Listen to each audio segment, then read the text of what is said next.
My next guest says that Friday sell-off, it was really scary. Tuesdays, sort of tremors were also worrisome. But here it is, all put together, evidence actually that investors are acting rationally. I'm going to bring in Evans May Wealth Managing Partners, Elizabeth Evans. All right, so I love the way you framed this. Explain it to the audience why this may not be such a bad thing to see the red in the last few sessions. Well, good afternoon, Charles. The last few trading days certainly aren't fun as an investor. But if you think about the parabolic move we've had since the March 30th lows, this is a healthy and natural digestion for the equity markets to move higher. So we saw a good jobs report on Friday.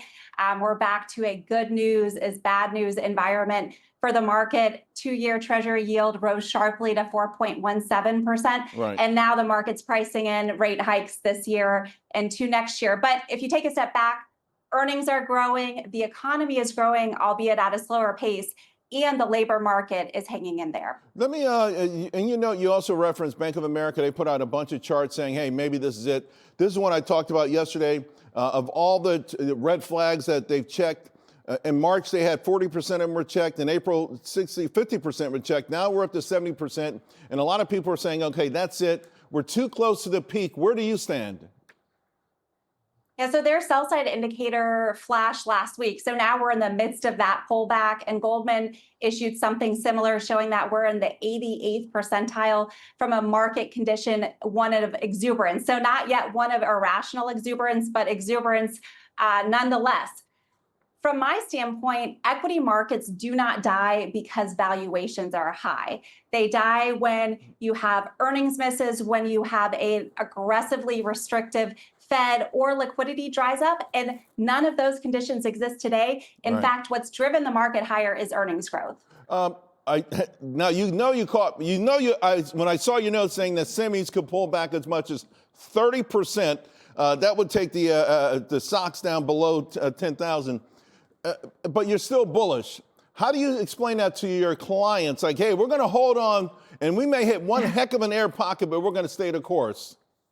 Yeah, it's a tough one. So number one, you have to remember since March 30th, the semi index a week ago, it hit its peak up 80% in less than a 2.5 month period of time. So always to kind of take a step back. But if you look at the technicals, we're about 10% into a pullback. I do think you could see a 20 to 30% pullback. But for any investor who is underweight semis, this is an opportunity to add to your portfolio. And we continue to believe that we are in a long-term secular bull market driven by AI and innovation, and semis will lead us higher. Elizabeth, you've got 3 stocks. We got a minute and a half, so let's kind of hit them real quick. But IBM, a lot of folks have kind of jumped on the IBM bandwagon, but we're going to pull up the chart here in a second. We've got it. But, it seems like this last earnings report, which I didn't think was bad, it hasn't been able to regain its equilibrium. Why do you think it gets back higher? It goes back higher from here?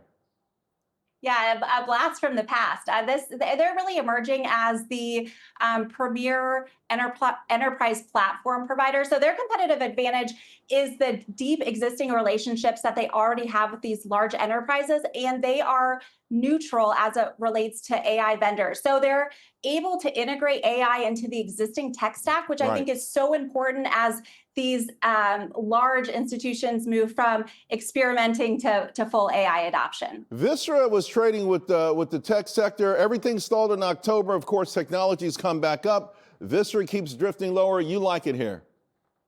Can you believe, Charles, the performance here today? I'm just shocked it hasn't done better.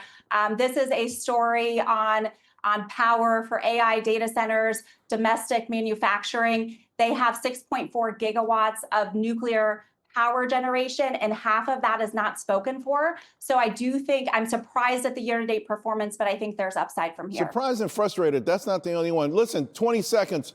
Just real quick, Celestica is a name that some folks have talked about. It's done remarkably well. Why do you like it? So Celestica is 23% off its 52-week high. If you think about the data center build out, we need so much more than the NVIDIA chips. We need the servers, the networking equipment, the power supply.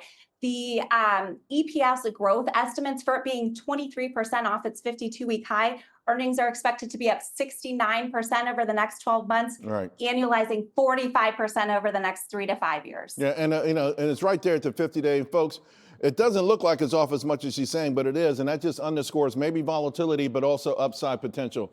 Elizabeth, thank you very much. Always great seeing you. Thank you, Charles. All righty. Thank you.